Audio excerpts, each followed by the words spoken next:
and welcome to episode 24 of It's Beer O'Clock with Bierski.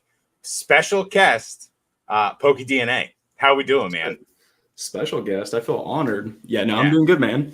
Thanks for happy to hear it. Absolutely, dude. I'm so happy to have you on. How's everything been, man? How you been?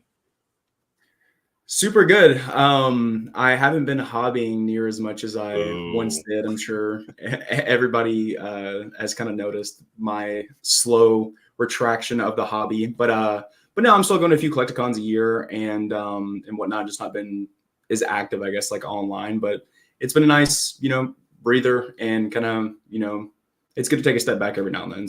So yeah, absolutely. Really good, man. Things over here are great. Started Whatnot with Ray, Shiny Cards and Collectibles. Very awesome. Shout out to Ray. If you're not interested in watching this podcast right now, you can go on Whatnot and watch his brother Bonanza Dan. Please go check it out. But yeah, or you can do both. Or you can do both. Absolutely. Yeah. Double screens. If you have the two screens set up, we're good. Yeah, man. Life's good. Happy to have you on. Happy to get this going. So I know you said you weren't in the hobby, or not weren't in the hobby, but less in the hobby right now. What does 2024 look like for you hobby-wise this year? Like what's been the motivation to take a step back? Is there any motivation to take a step forward again in the hobby? What kind of, like, where are you at in the world right now with Pokemon and Shiny Cardboard? Yeah, so 2024 is, I guess, kind of been like a wild ride.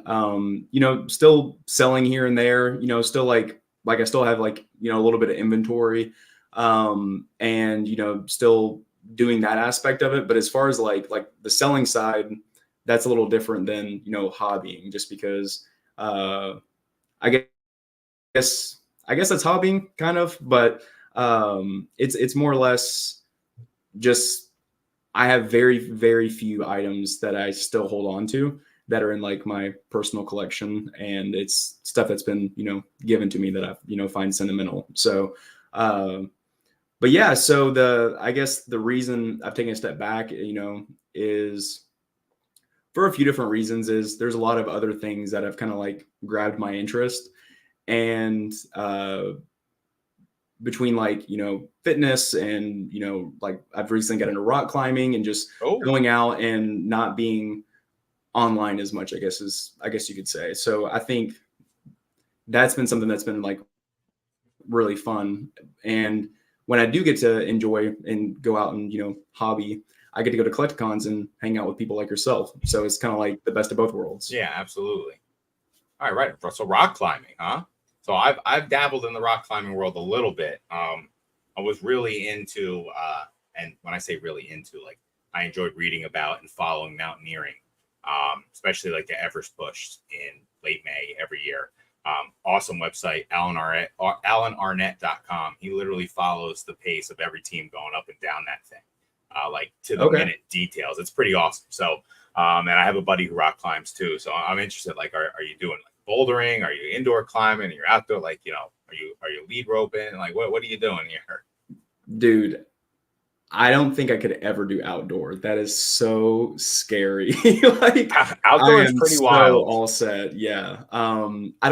First off, I don't know enough about it, but I just know the inherent risks that come with stuff like that is not worth it. It's like base jumping, or there's so many different little like adrenaline sports like that just like are a little too risky for me. But no, it's been indoor climbing, and I'm not like an expert. I don't know like a ton about it. I've just been going like, once a week, once every couple of weeks. And it's been something that I've been really enjoying. In the facility near me, they have bouldering, and they have, auto belay, and they just have like, an actual belay, and they have, the place is massive. So nice. There's still walls in there, and they change them, and there's walls in there that I literally couldn't even fathom climbing, and there's a dude behind me who will just spider walk up it, and I'm just like, how like run up them. Yeah, it's amazing.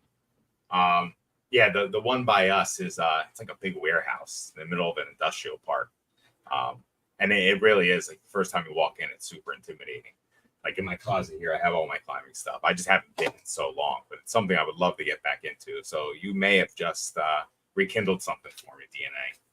Yeah, man, it's a lot of fun. You should get back into it. Yeah, highly recommend it. So how was your Orlando Collecticon experience? That was the last one you were at, correct? Yeah. So I believe the next one I'm going to do is Atlanta because it's just like a hop and a skip away. Okay. But a lot of people don't seem to be going. Are you going to Atlanta? I'm not. I am going to Chicago, where everyone is going to. That's the big one. I think there's 6 sections. So we're like toppling the size we had in Charlotte, which was 4. There's a lot of people going to Charlotte. There's people flying in early. Like I'm flying in Wednesday. Wednesday. Early. Holy yeah, cow. I'm flying in Wednesday. Staying with Ponga. Shout out Ponga. Box Nostalgia Podcast. If you haven't watched it, please give it a watch. Link below. It's not there right now, but it will be.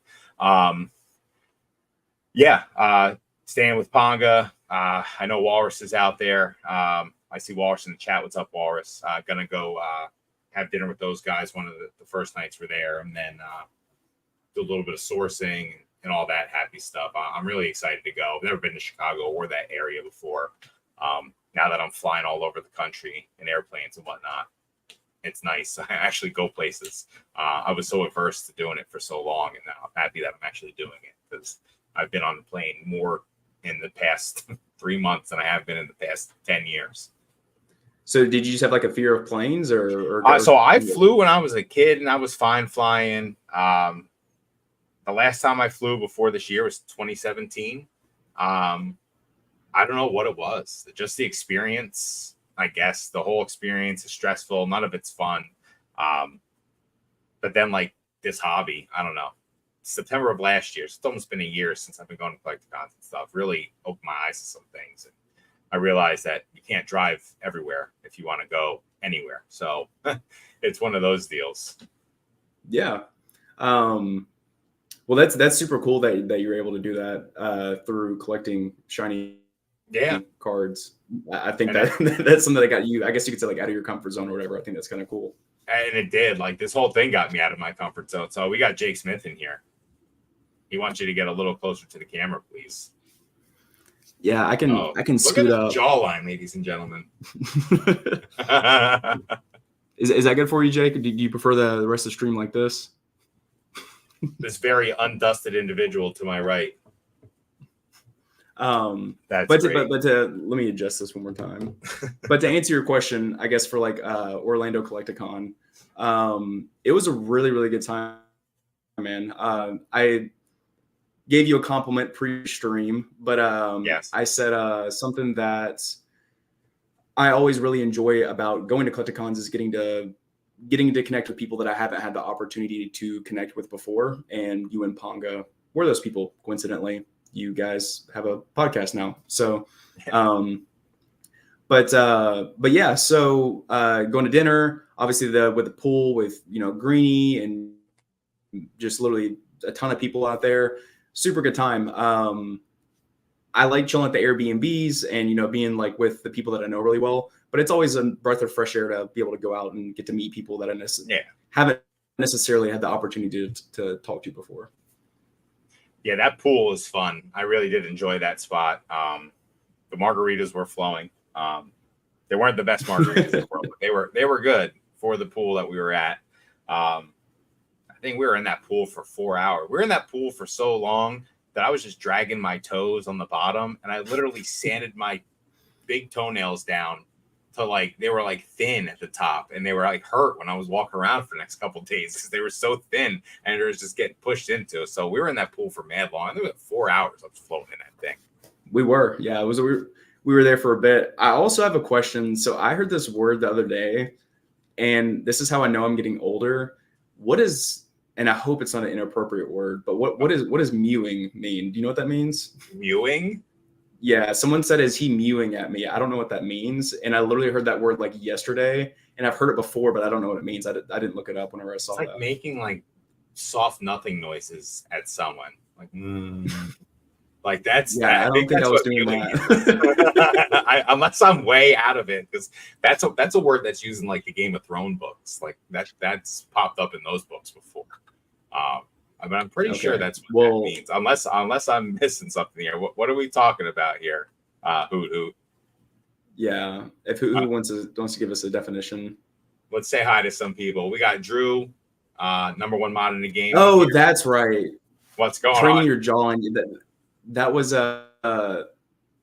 Curtis Connor did a video, I think, about that or something like that. Where, yeah, I've seen that stupid stuff. Oh, okay, that's not it, Beerski. See, I don't know what the fuck I'm talking about.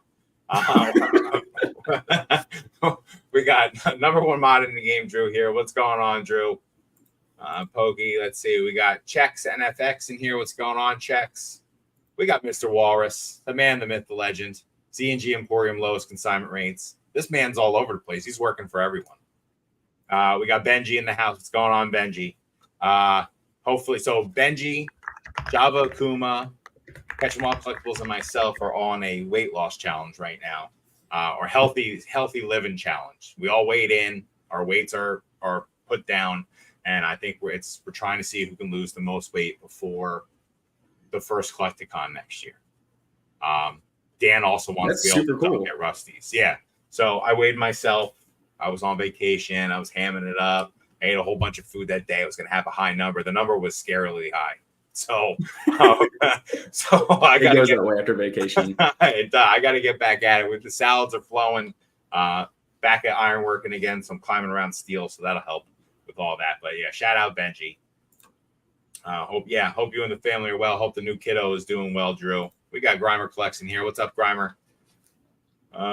Let's see. Basic Trainers in the house. What's going on, Basic? Happy to see you in here.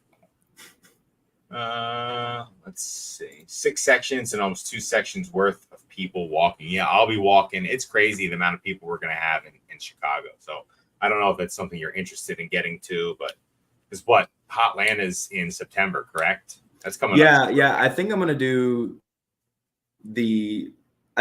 Chicago Collecticon. I feel like I have to, just because I know Squeaks is going, and there's just like, and I haven't been to a Collecticon with him. I met him at Gen Con, but like, I don't think he's going to be I don't think I'm going to have another opportunity to meet Squeaks, and I like Squeaks a lot. So I feel like I have to go. Yeah, I've never met Squeaks, so I'd be interested in meeting him too if he's going to be there. That'd be awesome. I saw him when I first got in the hobby. He was around the Discords a lot more, but he kind of faded away from that as well. Well, he just had a kid recently, so I think he's just been like there you go. Yeah, way too busy. Yeah. Yeah, Wednesday dinner is going to be litty. You have an idea where you're all going? I have no idea where we're going yet. I know the group is whoever's going to be there Wednesday. I think it's 5 or 6 people right now, but hopefully somewhere tasty. I mean, I'm going to defer to people who live in Chicago and the Chicago area. I don't know anything about it, but I'm interested in trying the cuisine there. I hear about these deep dish pizzas that really aren't what they're known for, but it is. But tavern pies are a thing. Ask Punk. It's a whole thing. We got Jake Smith. Oh, yeah. Wanting to see it. Perfect. Loving it. PSA 10 jawline. Jake Smith says it's a BGS 10. Do you need to email customer service at Beckett.com, Jake Smith, if you're still here? That's a trigger, I'm pretty sure. Son of a Merc's in the house. If you do, you'll never hear back. Training your jawline. I hate to know this. I got 13-year-old. We got He's so cute playing dumb. We can all see Muse twice daily. My eyes can't believe the level of beauty on my screen right now. What's up, BB? Happy to have you here. Oh, no. Oh, you're still there. Okay. Mewing is the technique of flattening out your tongue against the roof of your mouth. Over time, the movement is said to help realign your teeth and define your jawline. So like natural braces with your tongue. That's interesting. Oh, we got the green shiz in the house too. What's going on? Goats everywhere. What's up, Dean? What's up, Beersky? Watch it back tomorrow. Thanks for being in here. So when we were in Orlando and we were floating in said pool with margaritas, you told me some really cool stories about your foray into skydiving. You can extrapolate on that a little bit here. Just let everyone know what we're talking about, specifically the episode where you were like free fall upside down spinning deal, because that was one of the most wild things. Yeah, I can. I think I may have mentioned it on stream before. I don't know, but obviously that's been like ages ago if I did. But yeah, where to start? So I always said I would never go. And if I remember correctly, you haven't been, right? Never been. Never? And you said you would or would not go? I don't know. I think when we talked about it, like my biggest thing about it is having someone strapped to you, and having to jump with someone. I understand it, and I guess that's me not wanting to like let go of that control. But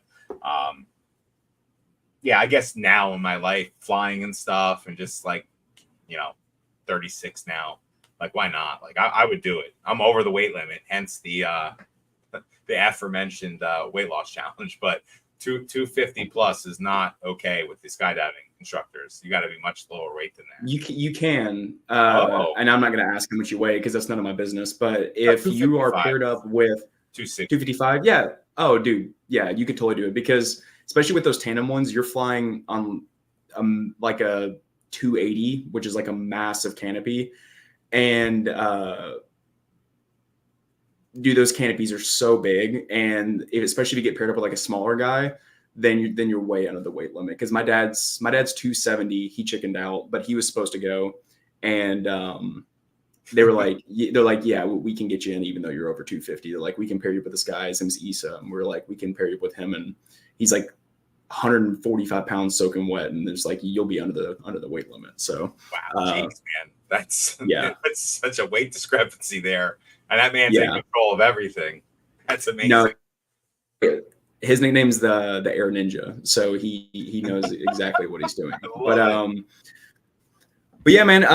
So to answer your question though, or to I guess extrapolate, like you said, I always said that I would never go, and my best friend, he was like, "Hey, we're gonna do this. You're going with me," because he got into it, and I was like, I don't know, man. Like I'm good. And anyways, we ended up going. The first time I went twice in the first day. The first time I ever went. I actually went with my mom the first time, and she was absolutely terrified.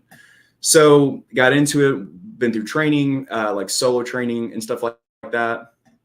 And so the interesting story that you're talking about is, everything's going fine and well. And my D2 jump, which is basically when you're going through accelerated free fall course, D2 is like your 7th jump, give or take.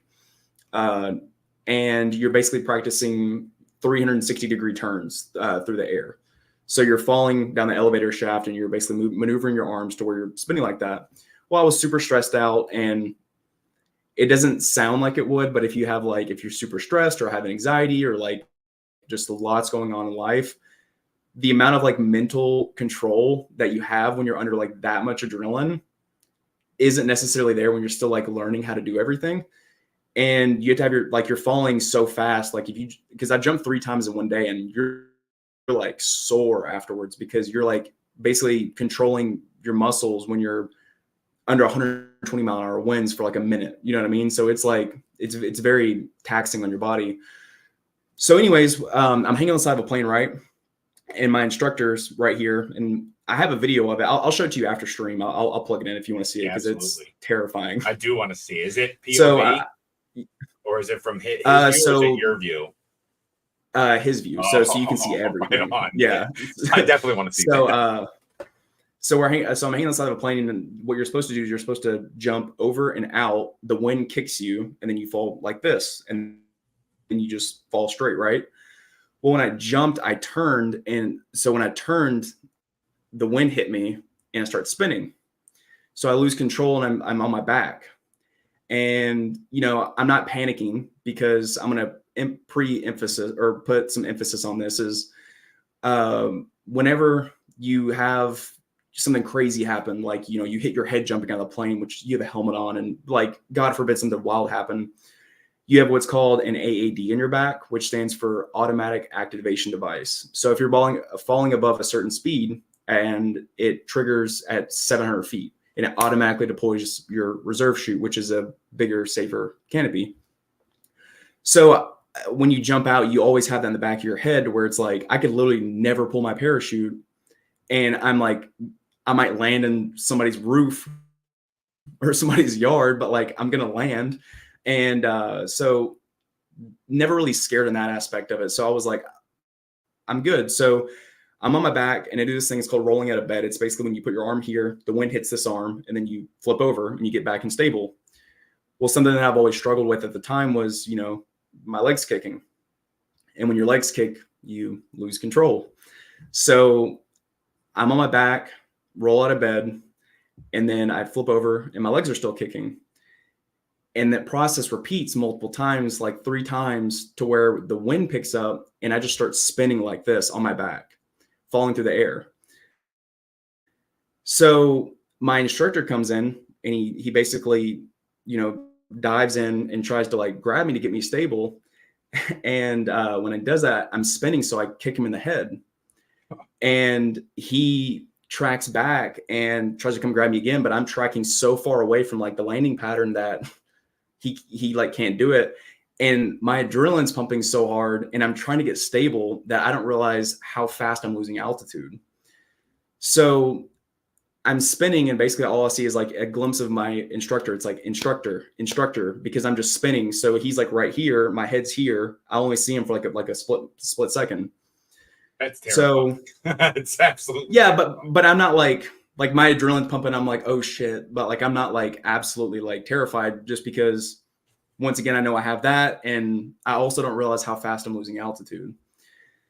So I see him track away and I'm like, in my head, because I'm still thinking clearly, like I've been through this process before of like falling, I like know how it feels. I see him track away. I'm like, oh shit, we must be really low if he's tracking away from me to get squared, stable to pull a chute.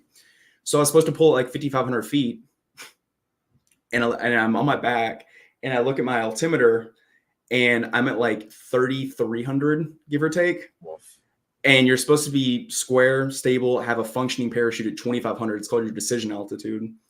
So I literally yank my whole body. So while I'm falling, I put my hand on my ball where you pull your chute, and I yank my whole body over and I just rip it.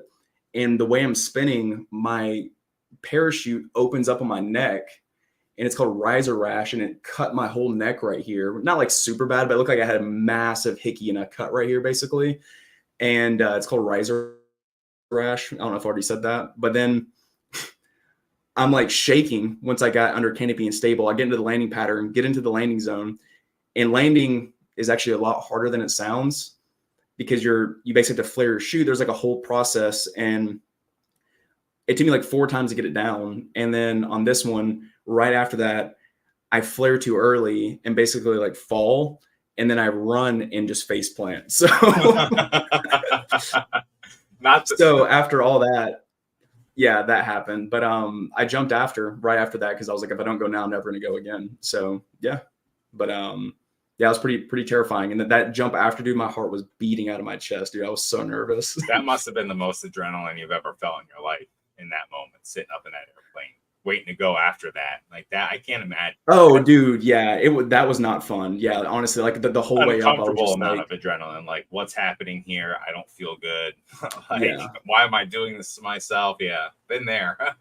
Don't understand why we do these things to ourselves. But you went back. Have you ever jumped since? Yeah. I've jumped since then a couple times. Yeah, so it's something I want to get back into.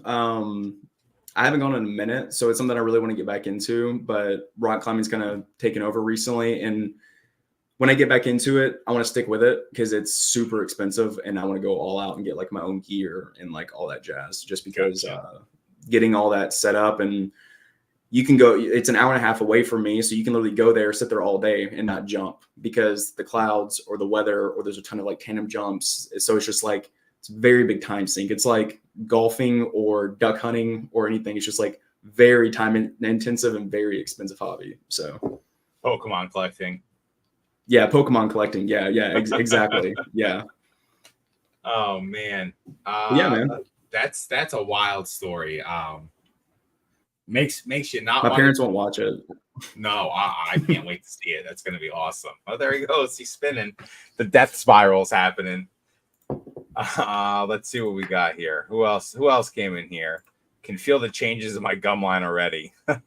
Think we're gonna cook home dinner Thursday or Friday. Awesome. Love hearing it. Ernie, what's up, Bierski? Hope you've been well. I've been well, Ernie. Hope you've been well as well. I know I haven't done one of these in a while. Between the 2 Collecticons, I think it's been 3 weeks since I've done my last one, since with Mason. So trying to get back on schedule again. It's just between Collecticons and box nostalgia and now streaming. I'm trying to make a happy medium for everything. We got PokeMage in here. What's going on, PokeMage? What's up? Met him in Charlotte. Awesome guy. How was Charlotte? I didn't hear too much about that. Charlotte was good. So I flew out Charlotte on Saturday, early in the morning. So I didn't go. I wasn't there for a long time. When did you get in? Saturday morning at 9 a.m. So funny. Okay, so you get a really early flight then. Yeah, early flight. So early flight that I almost missed. I don't know what I was thinking. I'm looking at the phone the whole day before, checking the flight, making sure everything was good. For whatever reason, kept thinking 9 o'clock was my departure time when I was landing. So I wake up in the morning, set my alarm, doing the morning business. I'm looking at the phone and I pull up like the flight tracker. It said flight departing in 2 hours. 2 hours and 4 minutes it was. And I was like, 2 hours and 4 minutes. And then I look at my ticket and I think I just stood up and screamed, fuck. And I hopped in the shower real quick, showered myself off, got out. My wife looked at me and she goes, what's wrong? I was like, I'm going to miss my flight. I was supposed to drive myself, get a shuttle, do the whole nine. Thank God for her. She's like, what can I do for you? Like, I just need you to drive me. Like, I need you to drive me. I need you to pick me up. Like, thank you. I know this sucks right now. It's 5 a.m. in the morning. I'm brushing my teeth, running through the house, gagging on a toothbrush, spitting toothpaste all over the place. I was a mess, dude. I was an absolute mess. Literally running through Newark Airport. It was like my home alone. Like my first name was Kevin. I had my Kevin moment. I was literally sprinting through Newark Airport. I made it there with 10 minutes to go. They were boarding the plane when I got there, so it was close.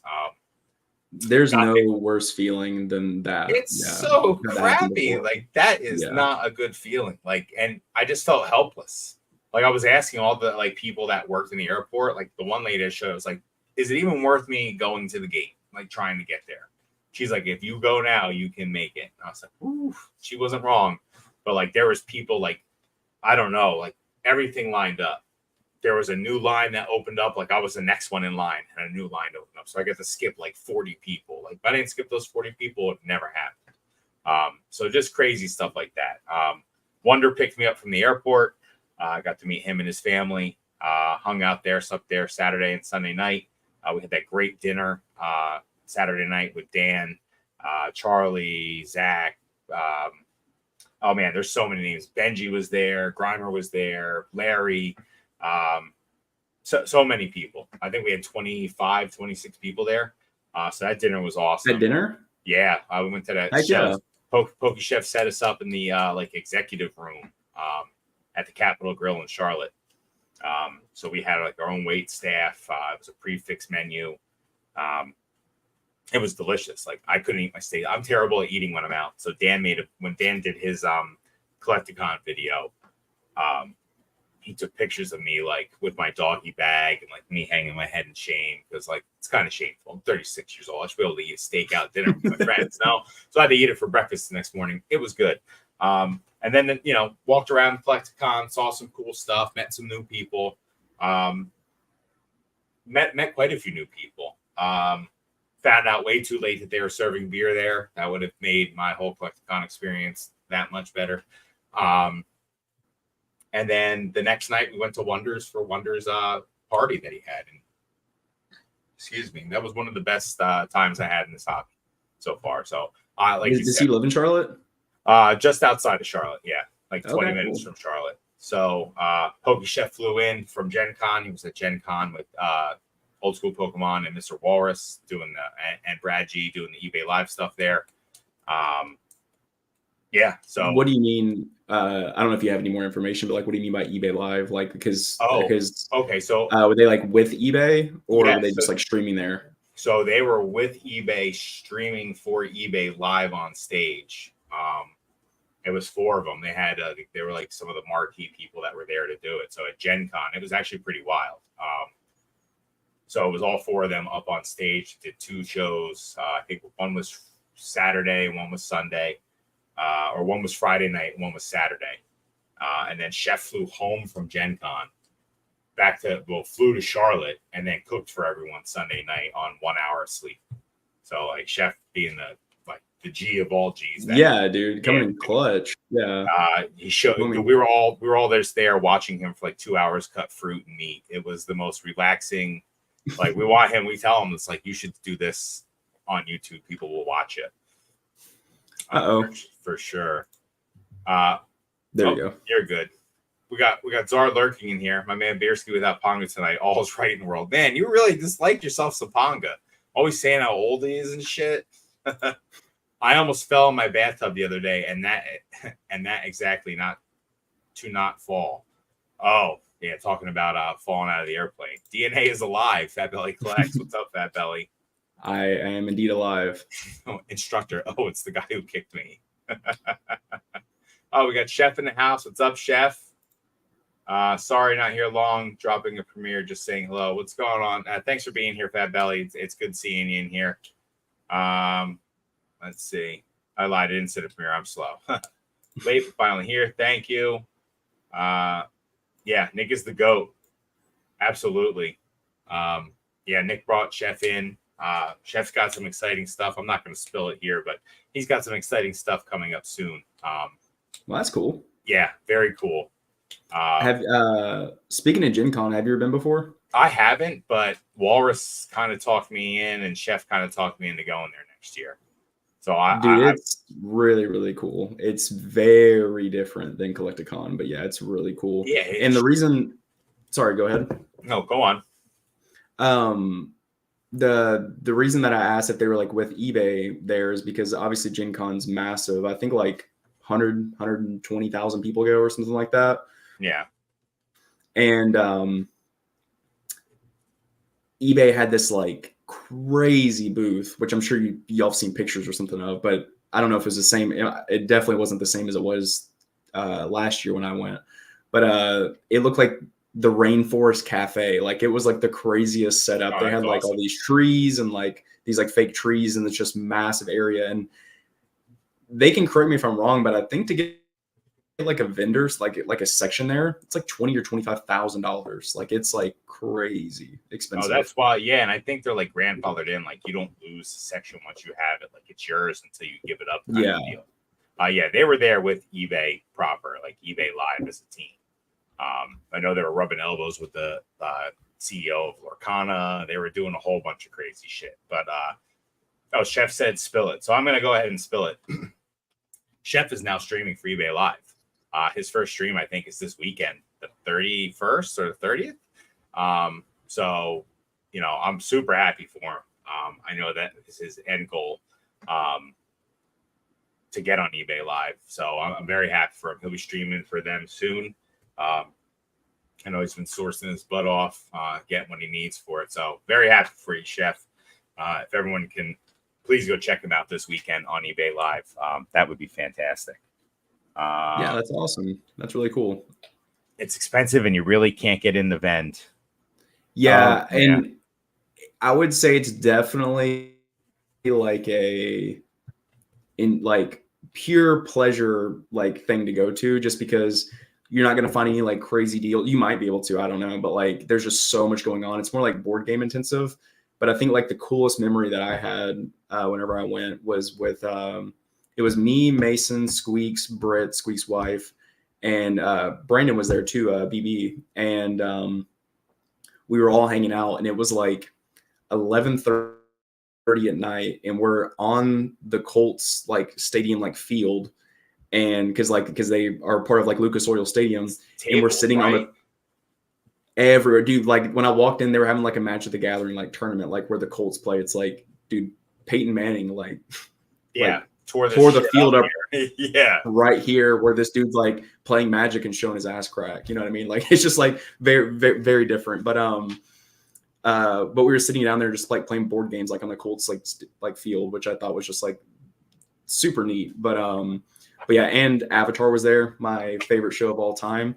So Avatar Studios was there, so they had like some game and all this other stuff. And I tried to buy like stuff that wasn't for sale that they had like on display, and then these like aprons with like Iroh, if you know who that is, and all this other stuff. But yeah, I didn't getting I'm not big. I wasn't big into Avatar or Yu-Gi-Oh or Okay. any of those growing up, so I'm kind of lost in the times there. But that's awesome. Yeah, I heard that it was wild that Lucas Oil Stadium was wide open. You can go in there. I know they have like Chef was saying that there's this like ballrooms that are packed with like 400 people playing a board game, like, and it's just like they get together specifically to go there. So like that's a wild for me. I feel like I think the closest thing for that in our hobby that would be something like that would draw people in like that. Like I don't think it's Collecticon.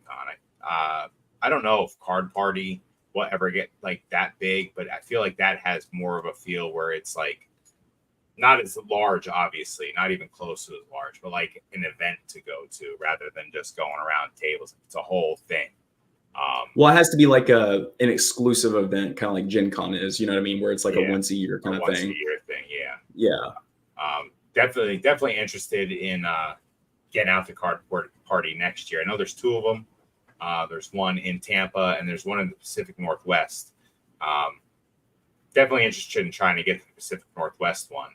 I don't know what your takes are on that. There's not a lot of shows out that way. So never been there before. Definitely want to see that area. So like you said in the Northwest? Pacific Northwest. So they're thinking either Portland or Seattle. I think that'd be super cool. Yeah. I love both of those cities. I think they're incredible. I'd be really curious to see what that's like. I've never been to Card Party, so neither have I. And I'm definitely interested. Now that I'm hooked up with Ray and Ray's brother Dan, I know Dan lives in Tampa, so I know they had the Tampa Card Party, so I'll probably end up going down there just to hang out with those guys in their home territory for a little bit next year. Plus, my mom's not far from there, so I get to see her, which will be good. So there's a question that you wanted to ask, but I'm going to steal it and I'm going to ask it. So okay. What keeps you in the hobby, dude? Like, what keeps you involved? What keeps you around? What keeps you coming back for more? And obviously, I know that you've taken a step away, but you still have your dust back there. I know there's a couple pieces of dust laying around. So, what keeps you engaged? Like, what keeps you coming back? Yeah, really just really the people. Obviously, like I've said this before on streams. It's been a while, so I don't know if anybody. Yeah, Nesto said nothing. He's out of the hobby. LMAO. You're out of the hobby every other day, Nesto. So you had a Joker stream. That was your last stream ever. You're back. What's going on? Answer is nothing. No.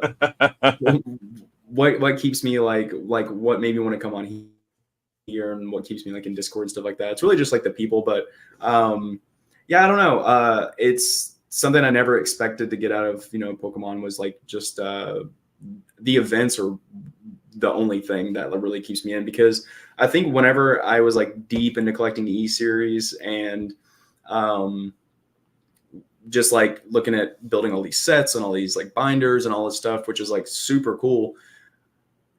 So there's like multiple aspects of it that I like struggled with, like just having that much stuff. I hate stuff. It's easy to make a mess, and I hate cleaning up messes. Give me 1 sec. My camera just effed again. It's okay. Yeah. There we go. But yeah, so I'm very, very much of like a minimalist. I just like don't like a lot of stuff.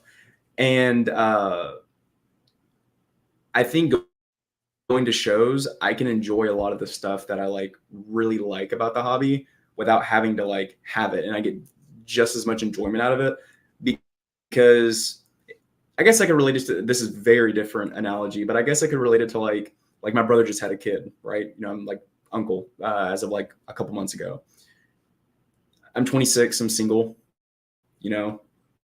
don't want a kid, but I like holding my niece, she's really cute, but I don't have to deal with waking in the middle of the night and all the other things that come with it. So it's kind of like that is a very weird analogy to put with it. But it's kind of like I can go and I get to see other people's enjoyment of having that and building up their collections, and I can appreciate it through them, but not have to like have hordes of slabs and just taking up all this space that I could use for something else and just to make things look, neat and tidy. As you can see, you can't really see, but I moved the Pokemon stuff here for the stream, but my whole entire back wall is like shelving space of just like stuff that's just like pretty organized that I need space for. And I think graded cards and all the other stuff, just kind of like, if I was collecting it, would just kind of like make it a lot more difficult, I guess you could say. But yeah. Right on. I mean, that's a great answer. Yeah. I don't know. Same thing. People. I say it all the time. People make this hobby. I do want to say hi, Skaterness, though. I'm happy you are here, Ernie. Thank you. Yeah, people in the hobby, man. I say it all the time, almost on every live stream. Just super, super blessed to have the people around. Like you said, meeting new people. I met you briefly in Charlotte. Super happy that we got to connect and chat and hang out in Orlando. Just everything that's happened in the past year in my life has been crazy. And I say it like I was in a down spot in my life, like last year around this time. So coming and getting in this hobby really elevated my life to a new level that I actually didn't think was there anymore. Like I thought like that part of my life was gone. It was never coming back again. So it's super awesome to have that, passion back for a hobby. I have a very supportive wife. She's super supportive with everything. Like been cool with me taking the extra time with the streams and whatnot, and going to all these Collecticons, doing all that, having a party here. We did the Beer Scale Palooza here for New Jersey Collecticon. So that was a 2-day event. So obviously she was involved in that, I take it, right? Oh yeah, she hung out the whole time with everyone. I was so cool. I was so happy to have her around, and just like she pulled me aside at one point. It was just like, I'm so happy for you. Like I'm so happy you have this in your life. Like, and it is like it's really, like I said, elevated my life. So that's really what keeps me driving in the hobby. Just the well, what did he say? Was feeling down and it became a hobbyist rip. You went down. Thanks, Ernie. thanks, bud. So you're the ultimate dust king, bro. Yeah, so it's all that stuff. Just makes me happy, and it's just getting the chance to do this every other week, and then do it every other week with Bonga. Some of the stuff I've seen recently has been crazy. Like I held a complete set of trophy cards in my hand in Charlotte, which never thought I would do. So that was just. You say complete set of trophy cards. Like, what do you mean? I think it was World's Trophy cards 1 through 4. I think they were Charlie's, and he brought them out, and we're just passing them around, and it was just like wild having them in my hands. It's like $250,000 worth of cards in my hand, which is just like something that doesn't even make sense in my mind. And they were passing them around like it was like a deck of playing cards, and it was just wild. Like the Space Pika, like graded, like just some crazy shit. And it was just wild, like ripping past. It's just like seeing all that and like all the stuff in the hobby and just like being involved in it all, just like really brings me so much happiness. That's what keeps me going, man. Like, so with that, because I can think of one, is there one thing that you haven't seen or want to like, or haven't held that you like want to hold? Oh man, because you said the last year, so I would take it that you haven't been to like too many events then. I haven't. So I've been to 4 Collecticons now. Okay. I think my 5th one will be Chicago. Yeah, so I'm trying to find the picture of it right now. There's a picture of me with Java.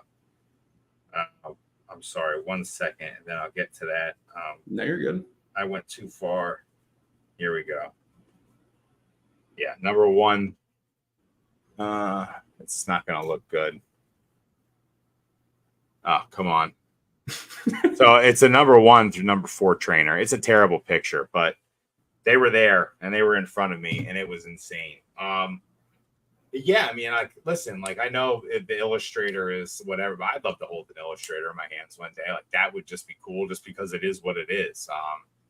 I'm not the biggest Charizard fan. A first edition Chari PSA 10 would be wild to hold in my hand, like stuff like that, like Grail-ish stuff. Like I would like to feel that. Like I'd also like the sealed off stuff, like the Bandai Stitch cards. Like I would love to hold a whole set of those in my hands. Like I have a couple of them. I know Pikachu just and I missed it last night. I was doing the Whatnot stream and I had it bookmarked and I was ready to go for it, and it sold for like $157. I'm kicking myself for not getting it. It's a PSA 10 Togepi Stitch card. And like I just love that stuff. So like that kind of stuff. So yeah, that's kind of like what I'm looking for and would like to get my hands on at some point. Not necessarily a personal collection, but just like to see it and hold it and see what's up. Yeah. Yeah.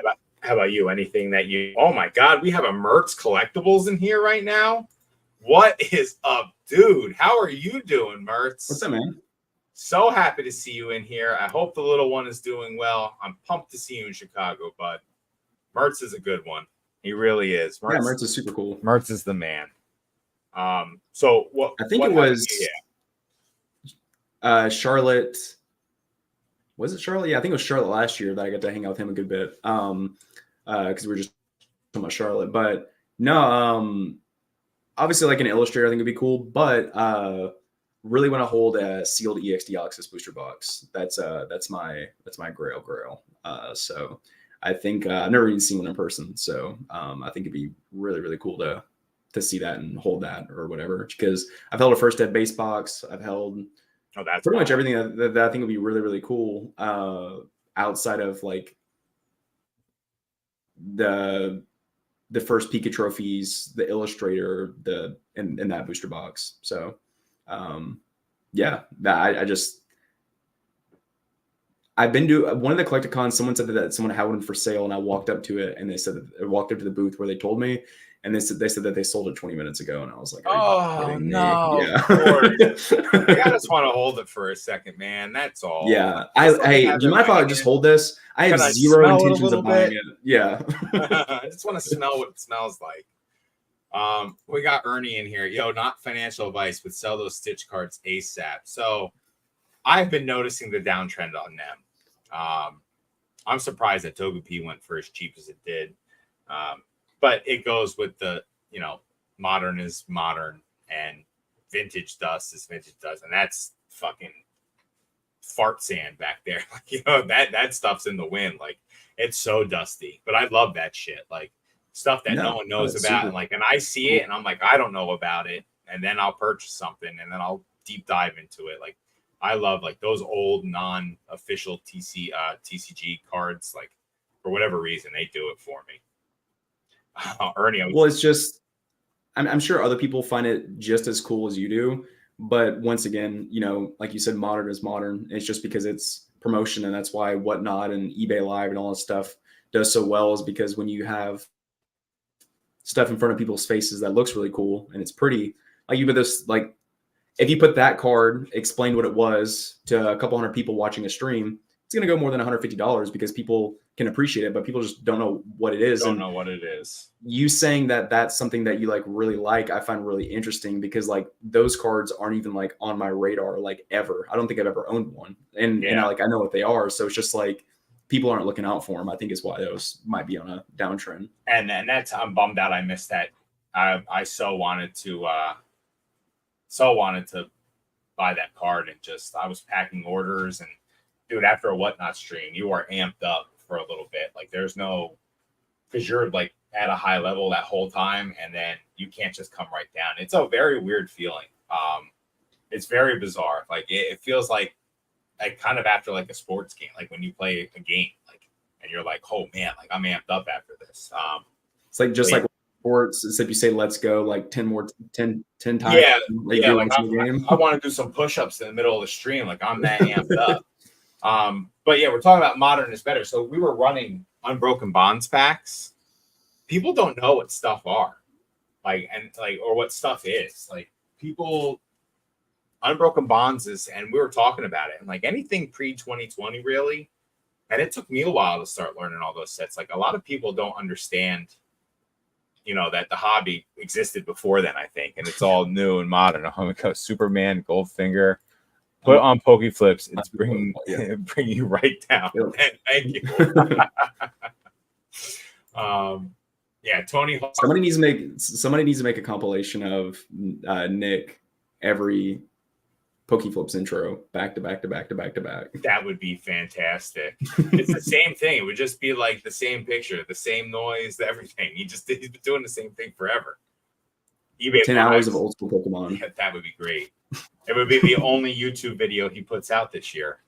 We miss you, Nick. Tony Hawk Pro Skater 1 Pizza Hut demo disc is goated. Yeah, so I was listening to Ernie's takes on the Tony Hawk parts are pretty cool. He's right. Well, I don't know anything about that. What is that? Oh, well, it's like, obviously I have an idea of what it is. He's got like a rookie signed, or he doesn't have a rookie signed Tony Hawk card. Wow, my hair is atrocious. But he was saying, like, for the price of it, it's like the best skateboarder of all time in an auto, like with an auto 10. It's a 10 card, and it's like for $158. He was just saying, like, how that's like a snap buy for some people. Like, if you're in it, like, you would just snap buy it because it's the best skateboarder of all time with the signature, and it's his rookie card. So they were talking about that on the Spicy Bliss podcast. It's not even supposed to exist anymore. But alas, we're 2 episodes past the downfall, so keep them coming, boys. So they talking about ending it recently or something? Yeah, Ernie was saying some crazy stuff like, this is the last episode, it's like, this is how we're doing it. It's all bait, dude. It's all bait. And then he comes back and he's just like, no, we're still doing it. We're here. Are we live? And so, like, miss you, Ernie. Thank you again for coming on the podcast. You and Jake Smith, Fox Nostalgia. They were on the last episode, the both of them. That was a fun time. It's a good item to buy when people talking about it don't own any. I don't know if you're being sarcastic, Mr. Walrus, or being truthful here, but that's how I feel about it. I feel like it's a good item to buy when no one's talking about it. They're not owning anything. I don't know. It's a Skater Nest that's knifing at me. Oh man. So all right. So we're coming down on the end of the podcast for tonight. Any parting words? Anything you'd like to say to everyone? Like, what do you foresee yourself doing in the hobby in the next year, next 2 years? If anything, just trying to. Yeah. Before, let me choice my words. Before, I'm going to keep going to Collecticons. Like, I want to go to like probably 1-2 a year. I'm going to keep doing what I'm doing, kind of thing. But I think it'd be really cool to like once a year, like do like or like sometime this year, sometime next year, like drop like a recap video of like my entire time in the hobby with like all the footage that I have and stuff like that. Yes. I think that would be cool, but that's just like so much effort. And that's the reason why I'm not doing like YouTube anymore, is just because like I have so many aspirations and like want to do so many things, but what I want to create takes so much time and it's so difficult. And I'm just like a nitpicker when it comes to that stuff. So it's just like it's a very annoying trait that I have, I guess, because like, I'm like, oh, I could do this, but it's like, if I do that, it's going to take an extra hour and it's just like really stupid. It's just like not worth the time, but yeah. But that's something I'm definitely going to do before I leave. Say what? I said it's worth the time to you to do it. If it makes the product better for you. I mean, yeah. I'm the complete opposite. I'm on here doing lives with zero, like, I just come on, let's roll, let's go. So, I mean, it's good that you have like a system for doing your stuff. And I think a recap of you in the hobby would be fantastic. I know there's a lot of people you could reach out to that would help with, even if it's just like a little bit of editing here and there. I'm sure we can get that video going. That would be interesting, actually. And that might even start like a whole new, like, my life in the hobby, and just like recapping like from here to, I started this date and to where I am right now. That would be actually pretty damn cool. You always make amazing vids, DNA. Absolutely. Thanks, man. I appreciate that. Yeah, I just put that in chat as well. But what about you? I'm sure you talk about this on stream regularly, or you've mentioned it before, but like where do you, because you just started Whatnot with Ray, You're traveling more. There's been a lot of change as far as like hobby goes from what you're telling me, but what would you say like are some of your I hate this being an any question because there's always like, what are your goals? Or like no, yeah, but it's a question to ask, and it's a good answer. But like, I guess what do you want to happen in the next, like realistically, like what are your end goals, or not end goals, but like what do you want out of Whatnot, I guess you could say, because it seems like there's a lot of people moving to streaming. There's a lot going on there, so a lot of competition that makes it very exciting. And yeah, So we talk about it daily, about like just subscriptions and people viewing the streams and everything. And like how exciting that is to see you go from 2,000 to 3,000 to 4,000. Now we're almost at 6,000. We hit 5,800 subscribers last night. dude, that's really, really cool. And that's in 2 months' time. It's not even been a full 2 months. They started July 1st, and we're August 26th right now. So I hopped in about halfway through, probably, a month and a half in from when they started. I'm really interested in seeing where it goes. Like, I say it all the time, we're going to turn this into a behemoth. I really think that we're not glam and glitz and flair. We're normal dudes ripping cards, having a good time with the audience. I think it's not crazy. We're not over the top. We're just, like I said, we're ourselves. And that's what Ray always said. Just be you. Be yourself. That's why you're here. You're here to be you. And he's been right. And I think we're going big places. I really do believe that. I'm very excited to see where this leads. I wouldn't have guessed myself being here a year ago, 5 years ago. Ray giving me the opportunity is just like it's crazy. Like I said, the man has been shipping me product. I'm going to be sourcing for him. Everything you need, from envelopes to thermal tape to card savers to team bags to penny sleeves. He's got it on lockdown. So Ray is the man. And I do think that if he wants to hit 100,000, I think we can hit 100,000 subscribers with how we're doing it. So I feel good. I have a good feels for the future with Whatnot and Shiny Cards Collectibles. Like, I really do. What's the biggest channel on there? Is that like going twice, or like as far as like Kraken Hits is big. That's the one I always see, which has the biggest. They always have 300 plus people in stream. Big last night I had 85 in there for a little bit, which is awesome. My third stream, I feel good about that. Sales numbers are going up. But I feel like we're doing everything that you need to do. Our customer service is great, 5-star rating, shipping out's great. So I'm very excited to see where this goes. Again, I feel super, and lack for a better word, like blessed to have the opportunity to work with Ray. I was talking to PokeChef earlier today, and I said I think Ray is probably the best boss I've ever worked for. He is attentive. He gets right back to you. He reassures you. He gives you the attaboys you need to get. Like, Ray is on point. And I think he's got something special brewing here. And I know we're bringing on some new streamers in the near future. But it's crazy what's happening. So Ray's the man. Yeah, as PokeShift said, Ray's awesome. He's making it super seamless for me. And I think we're going to do big things. I really would like to be like, make it to where I'm only ironworking half time. That's my full-time job. I would like to be able to do that for 6 months out of the year, even 7 to 8, whatever, and just stream the rest of the time. Keep my benefits with the ironwork because it's so good, but then crush it when I can crush it, and then just keep that cycle going for the next couple of years.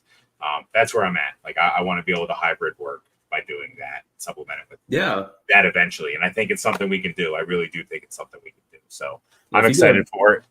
100,000 subs. I mean, you'll be a busy dude. So yeah, busy day. Yeah. And that's what I'm saying. Like, I want all the stuff. I want there to be 500 people on our stream. I want people clawing at each other to get it. So here goes Ray's okay. Love normal dudes opening packs. Thank you, Jake Smith. Bullish on great men. Yeah, absolutely. DNA. So with that being said, everyone, it's a little shorter of an episode tonight, but that's okay. Might be something that I do going forward. I like these nice hour-long conversations. But yeah, I thank everyone for being here. really big thanks to PokeDNA for being here, man. Thank you for coming on. Thanks for having me, dude. Yeah, dude, I'm happy to have you here. You know, popping the YouTube cherry of 2024. Ooh. So thanks a lot, dude. Thank you for everyone who's here. If you haven't already, please like, subscribe, bell notifications, the whole nine. Do whatever you got to do. But thank you all for being here. And we'll catch you on the next one, guys. Peace. Peace.